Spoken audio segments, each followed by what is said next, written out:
this is Delilah. And Alicia, back again, this time in videocast form. Today we are continuing our study of the amazing Florence B. Price, a composer whose works broke barriers in a Caucasian male-dominated field. But first, a quick recap of her background before we delve deeper into her music. Let's get into it. Florence B. Price was born in 1887 in Little Rock, Arkansas.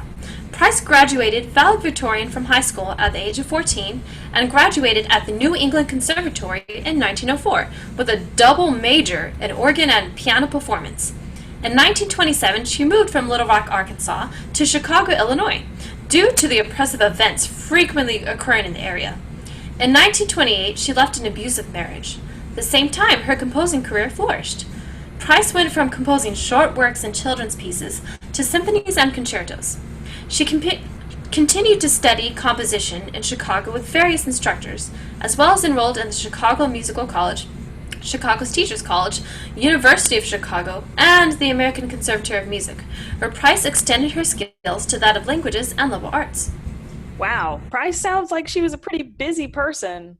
Yeah, and she did all of this as a single mom with 2 daughters.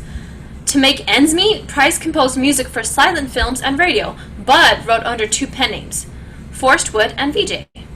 Price's groundbreaking moment happened when she received the Wanamaker Prize for her first symphony, Symphony in E minor. It was later debuted by the Chicago Symphony Orchestra in 1933 during the Chicago World's Fair. This made her the first African-American woman, although mixed, whose works were featured in a major U.S. symphonic orchestra. During this time, Price connected with some more recognizable names, like that of Langston Hughes, W.E.B. Du Bois, and Paul Laurence Dunbar. Price composed until her death in 1953. Her music lost public recognition due to the change of taste and style of music with the onset of new genres, serialism, minimalism, and other new styles. So, Alicia, what made Price stand out? What was unique about her compositional style?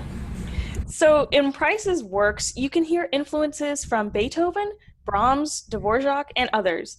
Price's music has strong influences of African-American folk music with the use of syncopated rhythms and pentatonic scales. Price stayed true to herself and stuck with her style that can be classified as neoclassical or neo-romantic. Wait, Alicia, what does that mean?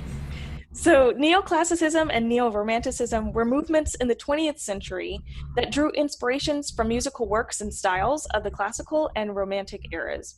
We can infer that Price's connection with the Black Chicago Renaissance movement... Wait, Alicia, what is that? It is basically an artistic and political movement during and after the Great Depression, when activism and scholarship flourished from that of Black composers and artists. It happened in the city of Chicago and created a community that was uniquely their own. This made an impact on Price's compositional styles as we see a shift from her early to post-Chicago works. We see this in longer length pieces and works that are drastically more complex compared to Price's pieces intended for children. During this movement, it was not uncommon for Black female composers to gather in churches for support while producing their works. Considering that church was a strong support circle for Price as she was transitioning to her move to Chicago, it's not surprising that Christian-centered pieces and spirituals make up a large part of her catalogs. Delilah, let's talk about these song titles a bit. We noticed, while searching through Price's catalog, that she was especially creative with her song titles. Here are several that caught our attention. Abraham Lincoln Walks at Midnight, Whim Wham, 3 miniature portraits of Uncle Ned, and Dainty Lass. One can imagine, given these kind of titles, that Price must have had a great sense of humor. Aside from some more of the humorous titles, Price's varied compositional influences are held in her song titles too, such as Symphony No. 1 in E minor, Violin Concerto No. 2 in D minor, Fantasy No. 1 in G minor for violin and piano. These are reflective of more classical music traditional titles.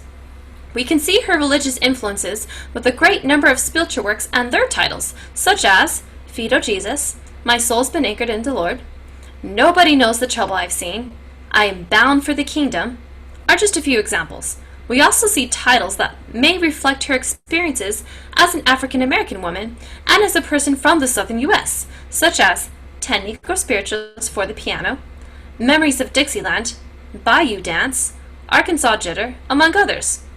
Oh, Alicia, can you talk about one of these cool titles? Absolutely. So, Price worked with several Black poets to set their works to music.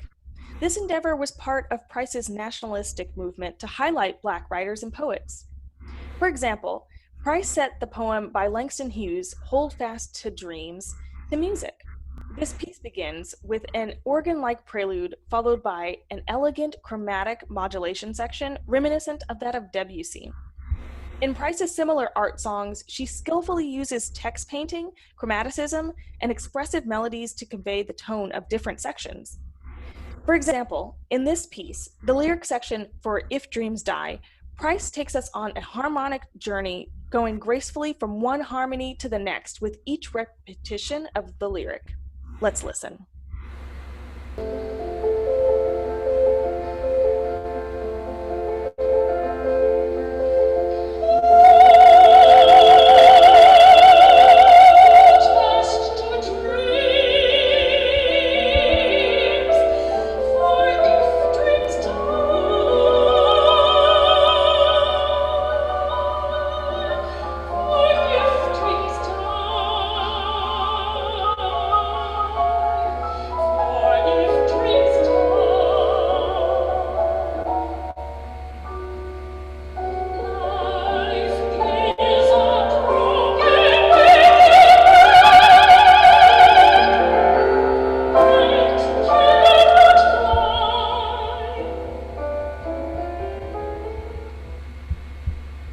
Beautifully composed.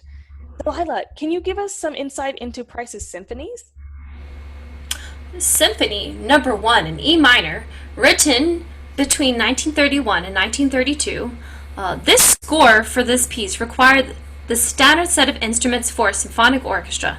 Price added additional instruments to these, including cathedral chimes, there's that church influence, African drums of various sizes, a wind whistle, and orchestral bells.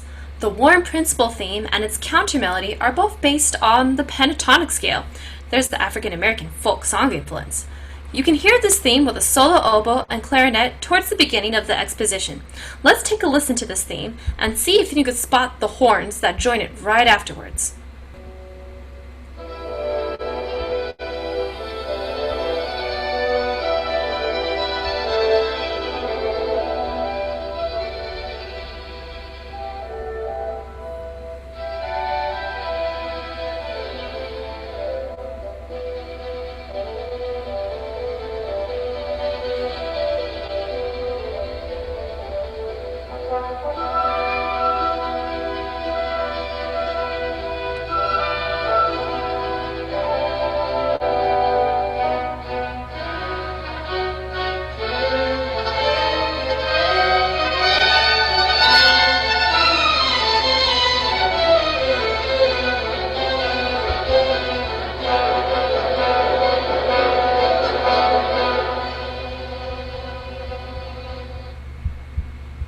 Did you catch those horns?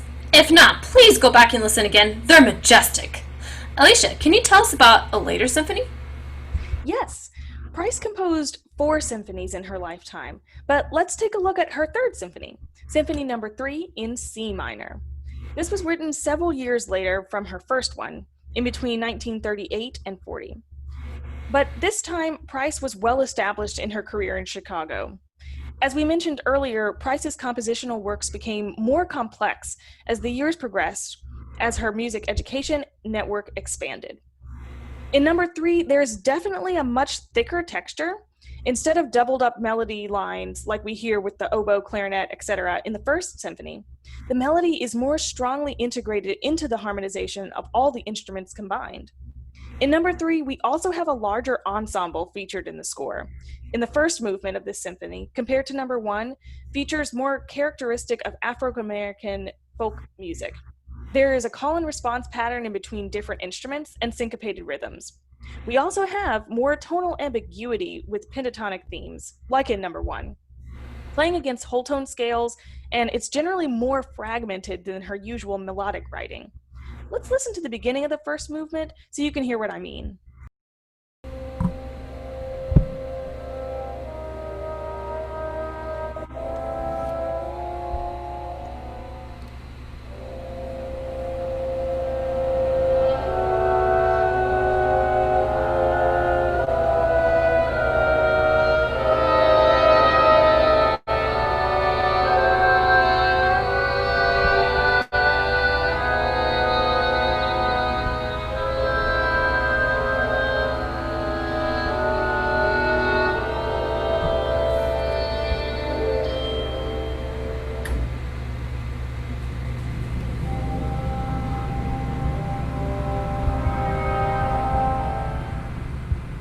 Yeah, that melody definitely sneaks up on you, as well as leaves a kind of haunting feeling in my heart.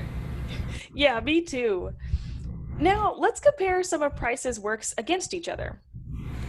Price's vocal works were similar in style to her other compositions. Her vocal works still made use of syncopated rhythms, chromaticism, complex texture, kind of like she made the vocal parts mirror the instrumentation in her symphonies. As the years passed and Price's opportunities for her performances of her works expanded, so did her compositional depth. Price began to use more and more instruments within her larger orchestral repertoire. Alicia, do you think there was a difference in Price's works not only within the time she composed them, but whether they were commissioned or non-commissioned? There are a few notable differences between these pieces, Delilah. Price stayed true to her style and inserted her own compositional influences and tendencies into the pieces she composed. Perhaps the most notable difference from her commissioned pieces versus her own would be the instrumentation and ensemble texture. Since her commissions usually came from people with large ensembles or orchestras, Price had the opportunity to flex her muscles, so to speak, and be creative with how each instrument fit into the larger picture. So, I remember you told me about an example of one of Price's commissioned works was from that of British composer Sir John Barbaroli. Yes, he commissioned Price to compose a suite for string instruments, which had its premiere with the famed Howl Orchestra in Manchester. The Symphony Number 3 in C minor that we listened to earlier is a symphony for orchestra that was commissioned by the Works Progress Administration Federal Music Project during the height of the Great Depression. Wait, Alicia! If you had to say why Florence B. Price was so important in one sentence, what would it be? Well, Price's legacy is distinguishable because she became the first African American woman to earn an international reputation for her commissioned works. I agree. Her legacy is something that should be part of mainstream music education. Well, we hope that you've enjoyed diving deeper into the music of Florence B. Price like we have. She was a multifaceted composer and an unendingly fascinating person whose works we believe should be more widely appreciated, performed, and listened to.